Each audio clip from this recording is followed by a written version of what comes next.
Good morning everyone and welcome back to the class of compulsory English. And I am your teacher Rajiv Tade.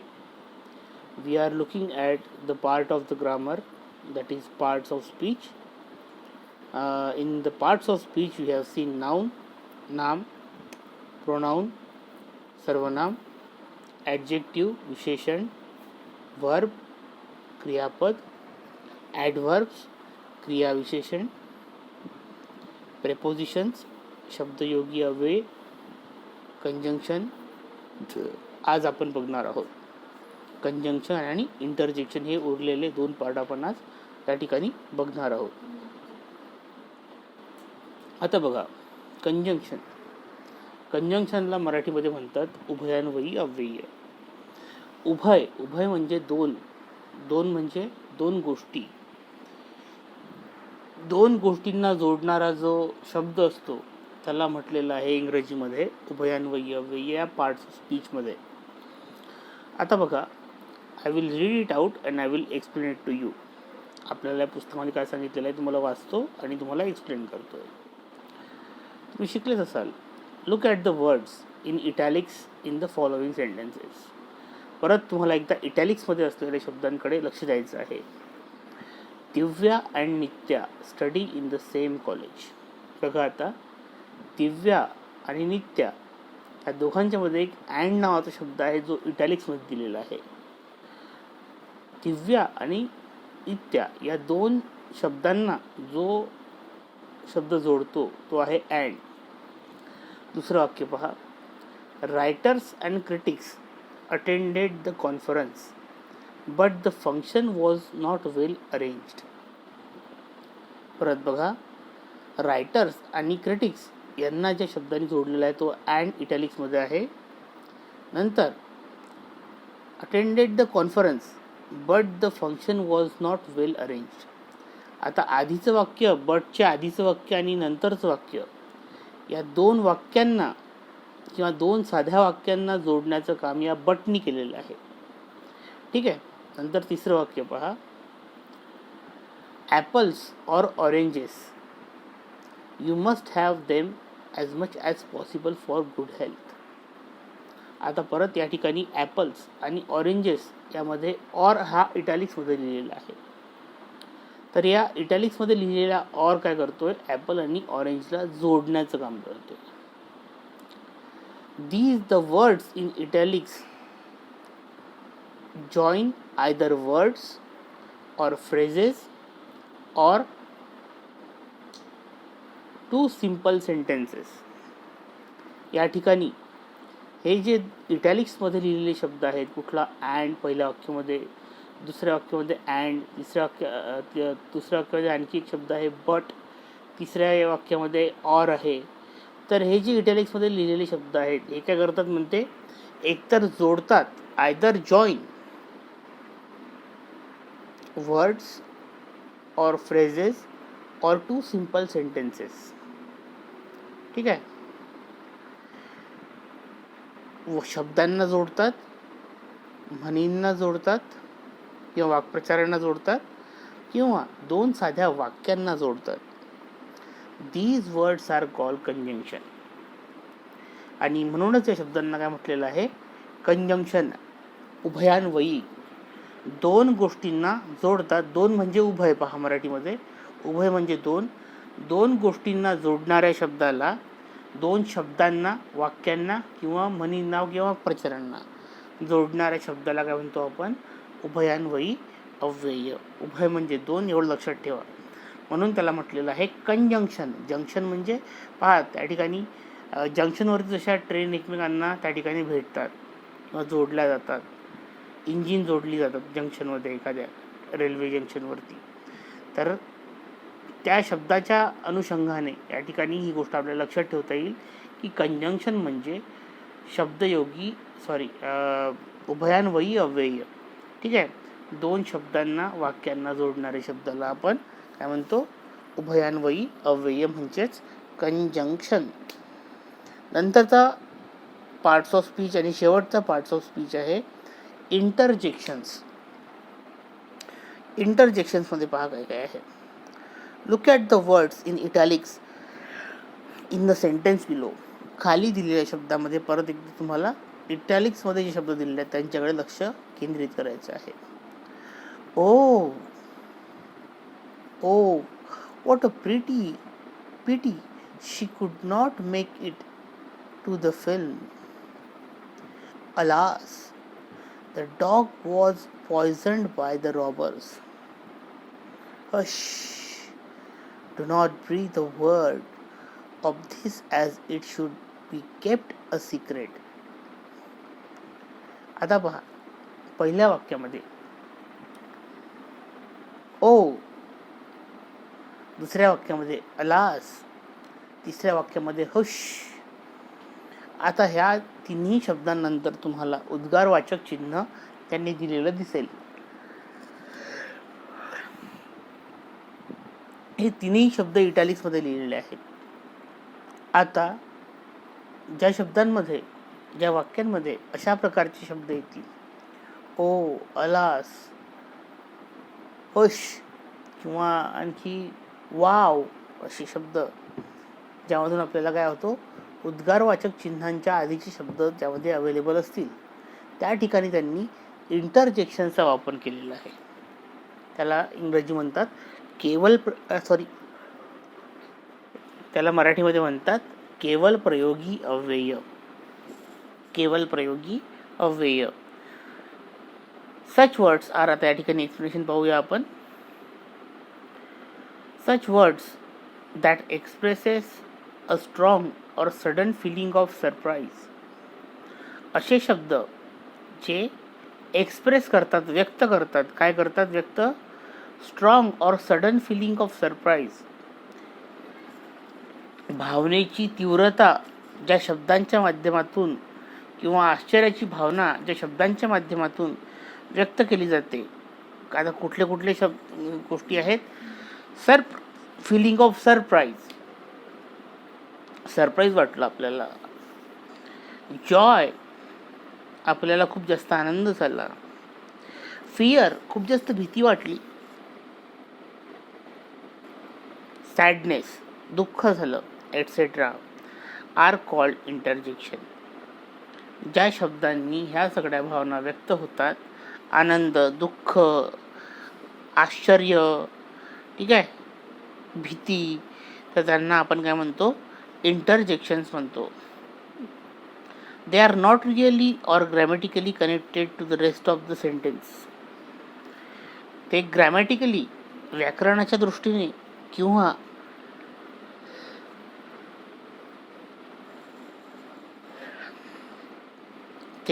Grammatically, व्याकरणाच्या दृष्टीने त्या उर्वरित वाक्याशी नेमके जुळलेले नसतात. त्याचा आणि व्याकरणाचा काही एक संबंध नाही. Exclamation marks are put after them. त्यांच्यानंतर एक्सक्लेमेशन मार्क, उद्गारवाचक चिन्ह दिले जाते. Some other words that are used as interjections are. काही अजून शब्द आहेत ज्यांच्यानंतर आपल्याला इंटरजेक्शन, त्यांना आपण म्हणू शकतो किंवा त्याच्यानंतर एक्सक्लेमेटरी मार्क देता येईल. ते शब्द आहेत हुर्रा. हुर्रा म्हणजे खूप जास्त आनंद झाला आपल्याला, जिंकलो आपण, हुर्रे जसं म्हणतो आपण, तसं इंग्लिशमध्ये तो हुर्रा शब्द आहे. म्हणजे एखादा समजा उसाळा टाकला, कसं झालं. वेल, खूप छान झालं बा, तर त्या ठिकाणी वेल नावाचा आपण उद्गारवाचक शब्द वापरू शकतो. नंतर दुसरा वेल आहे, वेल, ठीक आहे बा. तर अशा त्या शब्दाच्या अनुषंगाने, त्या वाक्याच्या अनुषंगाने, आपल्या भावनेच्या अनुषंगाने आपल्याला त्या ठिकाणी हे उद्गारवाचक शब्द वापरायचे असतात.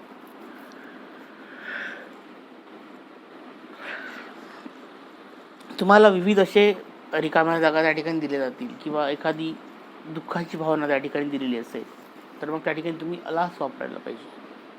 Alas, her parents pass very early. Alas म्हणजे दुःखाची भावना व्यक्त करते. तुम्हाला समजा आश्चर्य झालं, ओ वापरा, ठीक आहे. एखाद्या सुटकेचा निश्वास टाकला तुम्ही, हश वापरा. तुम्ही काहीतरी जिंकलेले आहे अशी भावना व्यक्त करायची असेल तर हुर्रा वापरा. एखादी गोष्ट इग्नोर करायसारखी भावना वापरायची असेल तर अफ वापरा. आणि वेल 2 अनुषंगाने वापरू शकतो, एक खूप चांगलं आणि एक ठीक आहे बा. तर या दोन्ही अनुषंगाने आपण वेल वापरू शकतो. Now there is a part of exercise given in your syllabus. Pick out the nouns in the following passage. असा तुम्हाला एखादा प्रश्न येऊ शकतो की दिलेल्या या वाक्यामधलं, त्या ठिकाणी पॅसेज दिला त्यांनी, तुम्हाला परीक्षेमध्ये एखादं वाक्य दिलं जाईल आणि त्यामधलं नाउन तुम्ही ओळखा. Pick out the pronoun in the following passage. नंतर प्रोनाउन ओळखा किंवा त्यामधलं प्रोनाउन बाजूला लिहा. नंतर ॲडजेक्टिव्ह विशेषणं पहा. नंतर व्हर्ब, पिक आउट व्हर्ब्स.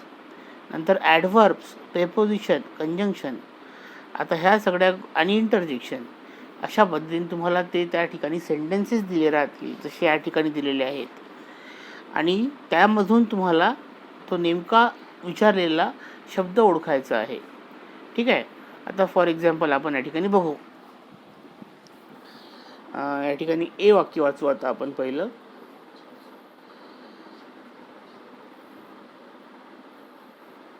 पहा, pick out the noun in the following passage, पहिली एक्सरसाइजमध्ये.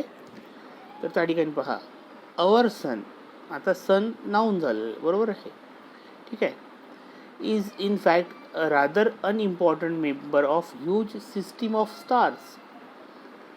स्टार्स नाउन आहेत, गॅलेक्सी नाउन आहे. ठीक आहे. तर अशा प्रकारे आपल्याला त्या ठिकाणी स्काय नाउन आहे. ठीक आहे. मिल्की वे नाउन आहे, हेवनली गंगा नाउन आहे. तर अशा प्रकारे ते नाउन तुम्हाला ओळखायचे आहे.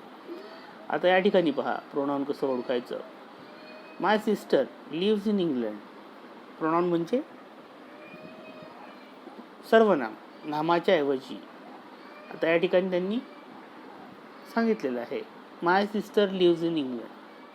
शी works for a research laboratory. नामाऐवजी. आता या ठिकाणी पहिल्या वाक्यात शी वापरलेलं आहे. आता या ठिकाणी पहा आणखी प्रोनाउन आहे, पण ते नॉमिनेटिव्ह केसमध्ये दिलेलं आहे पहिल्या वाक्यात, माय. ठीक आहे. आयचा माय. ते त्यासाठी आपण केसेससाठी एक आपण वेगळं लेक्चर घेऊ, ते सुद्धा मी अपलोड करेल. तर दुसऱ्या वाक्यामध्ये पहा, द चिल्ड्रेन. ठीक आहे, are going on a picnic. तर चिल्ड्रेनसाठी दुसऱ्या वाक्यामध्ये त्यांनी दे वापरलेलं आहे. So they is pronoun over here. ठीक आहे. They are carrying the baskets of fruits and sandwiches with them. ठीक आहे. आणि नंतर पहा ॲडजेक्टिव्ज. ॲडजेक्टिव्ज म्हणजे विशेषणं, नामाबद्दल विशेष माहिती सांगणारे शब्द.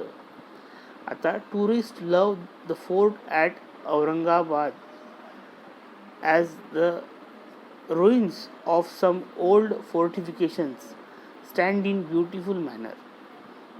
ठीक आहे. आता ॲडजेक्टिव्ह म्हणजे नामाबद्दल विशेषण माहिती सांगणारा. आता त्या ठिकाणी ruins of old fortification in a beautiful manner, कशा पद्धतीने आहेत ते, सुंदर पद्धतीने. ठीक आहे. तर ते सुंदर जे शब्द आहे तो काय झाला त्या ठिकाणी विशेषण झाला. नंतर पहा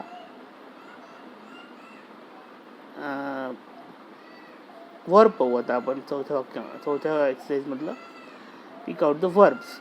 त्या ठिकाणी तुम्हाला क्रियापद ओळखायची आहेत. The traders went on strike yesterday because of the rising transport cost. आता या ठिकाणी पहिले आपण नाम ओळखायचं, द ट्रेडर्स. मग यांनी काय केलं, ट्रेडर्स लोकांनी वेंट म्हणजे ते गेले, वेंट ऑन स्ट्राईक. कशावरती गेले ते, बंद करायच्या किंवा त्याला चक्का जामवरती गेले, त्यांनी बंद पुकारला. ठीक आहे. तर वेंट म्हणजे त्या ठिकाणी ते गेले. तर हा झाला इथला व्हर्ब. ठीक आहे. The politicians of the day believe in the igniting emotions of the believe म्हणजे विश्वास ठेवणे. ठीक आहे. तर अशा प्रकारे त्या ठिकाणी आपल्याला आता तिसऱ्या वाक्यामध्ये, teachers are not so dedicated to the cause of education these days. Are not so dedicated. Dedicated म्हणजे पूर्ण ते आपल्या समर्पित नाही आहे. तर समर्पण करणे हा त्याच्यासाठी शब्द आहे डेडिकेशन, डेडिकेट. ठीक आहे, तर तेवढे समर्पित नाही आहेत असं त्यांचं म्हणणं आहे. तर from these words we can pick out verbs, तर ते सुद्धा तुम्हाला बघायचे आहेत. ॲडव्हर्ब्स पाहूया आपण आता. ॲडव्हर्ब म्हणजे क्रियापदाबद्दल विशेष माहिती सांगणार शब्द. द मँगोज वर राईप. ठीक आहे, आता या ठिकाणी पहा पहिले व्हर्ब कुठला आहे, ripe. But the seller had to struggle very hard to sell them. आता पहा क्रियापद कुठलं आहे, होते. होते म्हणजे वर. मँगोज वर राईप. मँगोज कसे होते, गोड होते. ठीक आहे, मग राईप जो शब्द आहे तो काय करतो आपल्याला नंतर very. But the seller had to struggle very hard. आता हार्ड त्या ठिकाणी कसा आहे, तो आहे वर्ब. Struggle very hard. आता स्ट्रगल म्हणजे त्या ठिकाणी प्रयत्न करणे. प्रयत्न करणे म्हणजे खूप जास्त त्याला धडपड करायला लागली त्यांना विकण्याकरिता. मग आपला जो हे आहे क्रियापद आहे तो आहे स्ट्रगल. स्ट्रगल म्हणजे धडपड करणे. मग त्यांनी कशी धडपड केली, तर व्हेरी हार्ड. व्हेरी म्हणजे त्या ठिकाणी मग व्हेरी काय झाला, त्या ठिकाणी ॲडव्हर्ब झाला. दुसऱ्या वाक्यात पहा आता. The computer was not in good condition and so he had to sell it quickly. आता त्यांनी काय केलं, सेल केलं. सेल म्हणजे विकणे. मग आपला जो व्हर्ब आहे तो झाला विकणे. मग त्यांनी काय विकलं, कम्प्युटर विकलं. कसं विकलं, क्विकली विकलं, एकदम पटकन विकून टाकलं. तर विकण्यासाठी कुठलं या ठिकाणी विशेषण वापरलेलं आहे, क्रियाविशेषण क्विकली. तर अशा प्रकारे तुम्हाला ते ओळखायचे आहेत. नंतर पहा प्रेपोजिशन्स. प्रेपोजिशन्स म्हणजे तुम्हाला सांगितलं मी, प्रेपोजिशन म्हणजे शब्दयोगी अव्यय. आता शब्दयोगी अव्यय म्हणजे काय ते बघूया आपण. Lakshmi sends emails to all her friends. आता त्या ठिकाणी शब्दांमधला जो संबंध दाखवतो त्याला म्हटलो आपण शब्दयोगी अव्यय. काय करते, कुठे आहेत, वर आहे, खाली आहे, कसं आहे. आता ईमेल सेंड केले कोणाला, कोणाला म्हटल्यानंतर टू या ठिकाणी आहे दिसतोय आपल्याला, बघितलं, टू ऑल हर फ्रेंड्स. ठीक आहे. The sales section of the factory is on. On त्या ठिकाणी प्रेपोजिशन आहे. The sale section of the factory, या फॅक्टरीचा जो विक्री विभाग आहे तो 4थ्या मजल्यावर आहे. तर कुठले त्या मजल्याच्या वर आहे, खाली आहे, या आतमध्ये आहे ते बिल्डिंगच्या, ते दाखवण्याचा संबंध या ठिकाणी ऑननी केला आहे. म्हणून ऑन काय झाला, प्रेपोजिशन. नंतर कंजंक्शन आज आपण शिकलोय. कंजंक्शन म्हणजे उभयान्वयी अव्यय. आता ते बघितलं आपण. टायर्ड अँड हंग्री आता पहिल्याच वाक्यात दिसते तुम्हाला and.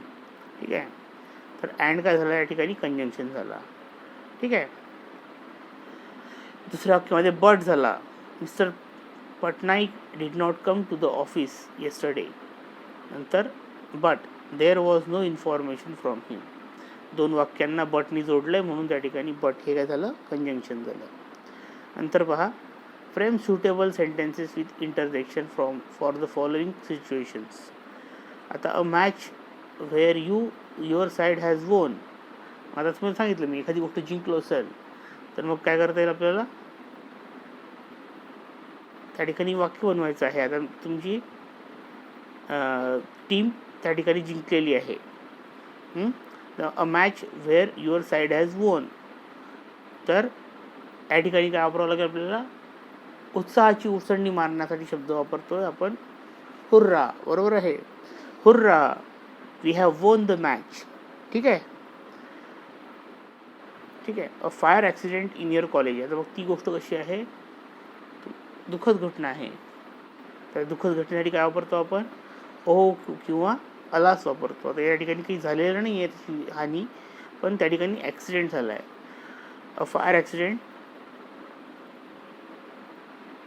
in your college. So, oh, fire accident. There was a fire accident happened in our college. ठीक आहे, असं आपण त्या ठिकाणी वाक्य कन्स्ट्रक्ट करू शकतो. तर ओह लिहायचं, एक्सक्लेमेटरी मार्क द्यायचं आणि what a big fire incident happen in our college असं सुद्धा आपण त्या ठिकाणी लिहू शकतो. ठीक आहे. आणि फुल स्टॉप द्यायचा. झाला, तुम्हाला तेवढे मार्क मिळून जातील. Rest of the sentences you do it by yourself. If you have any problem regarding it, you can contact me. Okay, we have completed the parts of speech over here. If you still have any problem, you can ask me. Till then, goodbye. Thank you. Take care.